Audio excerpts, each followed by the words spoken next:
Welcome to Cheater Confessions. Let's get started with today's story. Julia and I were never the loud type. We didn't fight, we didn't shout across rooms, and we didn't make scenes in public. We'd been married 6 years, lived in a townhouse just outside the city, worked full-time jobs, split the bills, and rotated cooking duties without ever needing a calendar. It wasn't perfect, but it functioned like clockwork. That night was a Thursday. She'd made grilled salmon, and I poured 2 glasses of wine. We were sitting at the kitchen table, both a little tired, scrolling our phones between bites like most couples do after a long day. Out of nowhere, she said, "You know what I think people overreact to?" I looked up. "What?" "Cheating," she said. Just like that. Calm. Like she was saying, people overreact to rainy forecasts. I paused, fork in midair. "What do you mean?" "I mean, yes, it's wrong. But people act like it's the end of the world. Like one mistake defines everything. I don't know. I think if you really love someone, you should be able to forgive them." She took a sip of her wine and looked back at her phone like she'd just stated an obvious fact. I didn't say anything for a moment. I wasn't shocked by the words. I was more surprised by the tone, casual, detached, as if she had already made peace with that idea a long time ago. So I said, "If someone I loved betrayed me, forgiveness wouldn't be the first thing I thought of." She shrugged. "That's your choice. But people aren't perfect, Freddie. Everyone screws up. I just don't believe in throwing away a relationship because of one moment of weakness." I looked at her, really looked at her. The way she kept talking like we were debating grocery brands. That's when I realized she wasn't just being philosophical. She was testing the ground. And from that moment on, something in me turned. Not angry, not dramatic, just awake. After that night, I didn't bring it up again. She didn't either. The conversation slipped into silence, the way casual talks do when they run out of room. But I didn't forget it, and I didn't stop watching. The thing about changes in routine is they never arrive loudly. They slide in, quiet, polite, like guests who don't want to be noticed. Julia started working late more often, not drastically, just 30 minutes here, an hour there. She said her team was understaffed, and her manager, Michelle, was dumping everything on her. I believed her at first. Then one night she came home and I leaned in to kiss her. She turned her head, said she was sweaty from the train. Fair enough. But a week later, same thing. After the third time, I stopped leaning in. One Saturday, we were in the living room folding laundry. She was chatting about some project at work and mentioned a name I'd never heard before. "Nathan covered for me on Friday," she said. "He's hilarious. Literally the only reason our team doesn't quit." I looked up. "Nathan?" She nodded. "Yeah, the new senior analyst. He's sharp. You'd like him. No nonsense." I let it slide. But something about the way she smiled when she said his name stayed with me. The smile wasn't big. It was small, controlled, but too natural. The next Thursday, she said she had a team dinner. A few people were going out after a long week. "Just burgers and drinks," she said. "You don't need to wait up." I didn't. She came home just past midnight, kicked off her heels, walked to the fridge, and drank from a water bottle like nothing had happened. But I caught the scent. It wasn't her usual perfume. It wasn't anything I'd smelled in our house. It was sharper, masculine. She noticed me watching. "What? New perfume?" I asked. She smiled. "Oh, one of the girls let me try hers. It's unisex. Smells weird, right?" I nodded, said nothing. That night, I laid next to her in bed, eyes open in the dark, thinking only one thing. Unisex, huh? By the next week, I wasn't guessing anymore. I was waiting. I started with her car. She left the keys on the kitchen hook like always. On Saturday, while she was upstairs showering, I stepped into the garage. I didn't search the glove box right away. I looked in the obvious spot no one ever checks, the door pocket. That's where I found it, a small square of thick paper, bent at the corner. Valet stub, condo address, not a restaurant, not a hotel, just a high-rise building I'd never heard her mention. I took a photo of it and slipped it right back where I found it. She'd know if it went missing. I wasn't going to confront her yet. I didn't want a story. I wanted the truth. That afternoon, I bought a GPS tracker and stuck it under the rear bumper of her car. It was magnetized, discreet, and barely the size of a thumb drive. Next came the audio. We had an old tablet we used for recipes and travel playlists. It was synced to her phone by default. She didn't know that. I downloaded a background recorder app, set it to activate when the mic picked up voices, and left it propped on the bookshelf in our bedroom. The first night, nothing. The second night, nothing. On the third night, while I was at the gym, it picked up her voice. I waited until she fell asleep, slipped out of bed, put on headphones, and played the file. Her voice, "No, he doesn't know. I was careful. I deleted everything." A pause, then a low laugh. "Yeah, Friday's fine. Same place? I'll be wearing the gray dress you like. Don't make me wait this time." Gray dress. I'd seen her wear it last month. She said it was for a client dinner. I closed the app, pulled the earbuds out. I wasn't angry. I wasn't shocked. I was focused. I needed to find Nathan. The GPS tracker showed her car parked at a downtown condo 2 Fridays in a row. Same hours, same window, always between 7 p.m. and 10:30. I searched public property records. The unit was registered to a holding company, but the condo's registered tenant was Nathan Ellis, senior analyst, her teammate, the one who makes everyone laugh. I dug deeper. LinkedIn, Instagram, low profile. But I found a group photo from a birthday dinner. Nathan in a blue button-down, arm draped lightly around Julia's shoulder. Everyone was smiling. She was leaning in, the kind of closeness you only notice when you know what you're looking at. The next night, I went back to the recordings. The mic caught something new. Julia's voice again, whispering. The tone was different. "I can't stop thinking about the other night. I still smell you on me." Silence. Then, faint chuckling. "You're going to get us both caught," she said. She laughed. Then, "You know I'd pick you if I had to." That one landed. I leaned back, pulled the earbuds out, and stared at the wall. She didn't just slip up. She crossed the line and kept walking. They weren't hiding a fling. They were rehearsing an exit plan. And the worst part? She was good at it. Still made me coffee in the mornings. Still said, "Love you," on her way out the door. All routine, all scripted. I knew what I had to do next. I needed someone who hated this as much as I did. I needed to find Nathan's wife. Her name was Maya Ellis.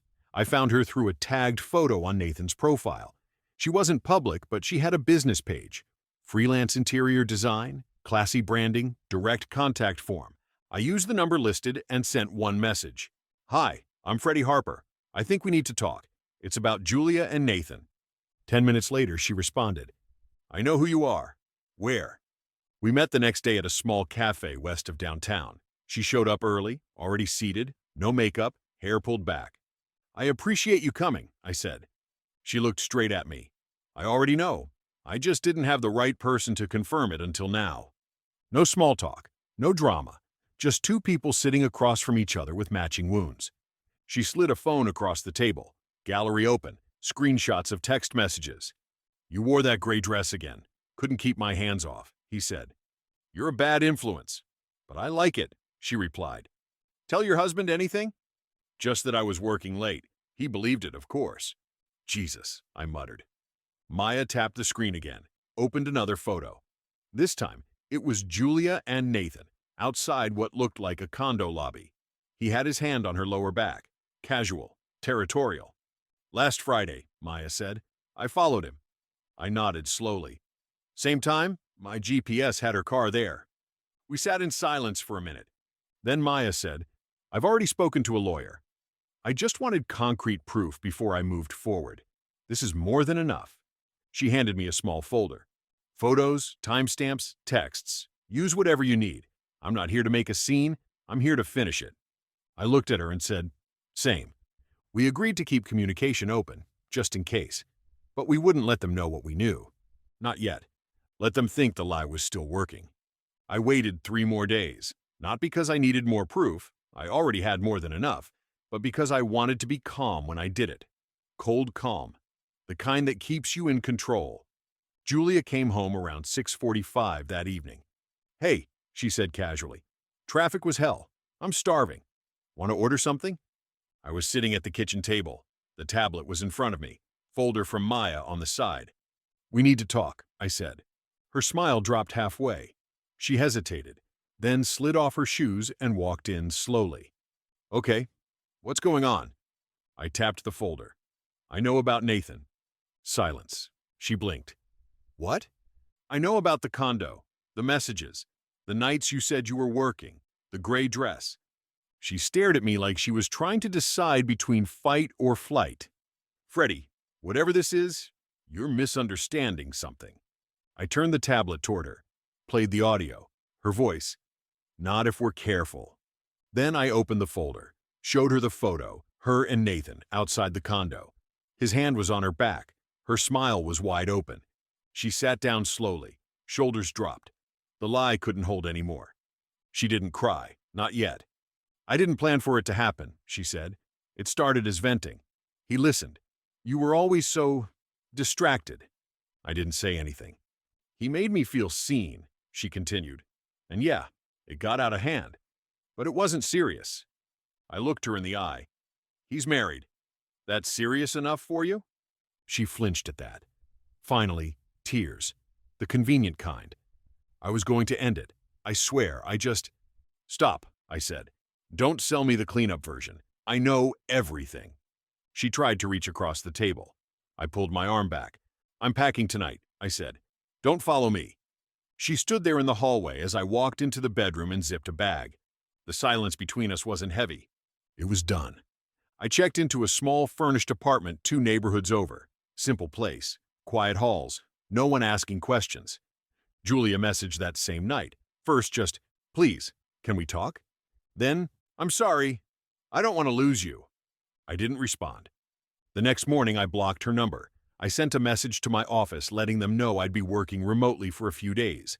The rest of the day I stared at a blank wall, letting everything settle. Not rage, not heartbreak, just something else. Disgust. A few days later, Maya texted. It's done. Served him papers this morning. I replied, good, stay sharp. We didn't chat much beyond that. Just updates. Facts. The kind you share with someone who saw the same fire burn your house down. Meanwhile, Julia tried going through my sister. Then, a mutual friend. She's sorry, they said. It was a mistake. You guys were so good together. I didn't answer any of it. Didn't explain myself. Why would I? The more days passed, the clearer it became. She wasn't sorry about what she did. She was sorry I found out. I filed for separation through my lawyer. No drama, no threats, just the paperwork. I didn't want the house, didn't care about the furniture, didn't need revenge. I just wanted my name off anything attached to hers. When my lawyer asked if I wanted to include the proof, the recordings, photos, messages, I said no. I didn't need to prove anything anymore. I already knew the truth, and now so did she. Let her sit in it. Let her try to explain it to herself every night. 2 weeks passed. I hadn't seen her, hadn't heard her voice. The silence was clean, sharp. Then, on a Monday evening, I went back to the house for a quick pickup. Legal had cleared it. She'd be at work. I was grabbing some documents and a few personal things. The place was quiet. Everything looked untouched. But on the kitchen counter was a folded piece of paper with my name written on the front. Julia's handwriting. I stared at it for a moment, then shoved it into my bag. Didn't read it there. Didn't need her words playing games with my head. Back at the apartment, I sat on the edge of the bed and opened it. The letter was short. A page, maybe less. She said she was moving out of the house by the month's end, requested a transfer at work, said she knew she couldn't undo what happened, but she still believed I deserved to know she was sorry, not for getting caught, but for failing me as a partner. She ended with, if forgiveness ever comes, I'll take it. If not, I'll carry it. Either way, I hope you find peace. I folded it slowly, put it back in the envelope, and tucked it in the back of a drawer. Didn't throw it away. Some things are better left unanswered. Weeks went by. The lawyer finalized everything. My name was removed from the mortgage. Mail stopped coming from her end.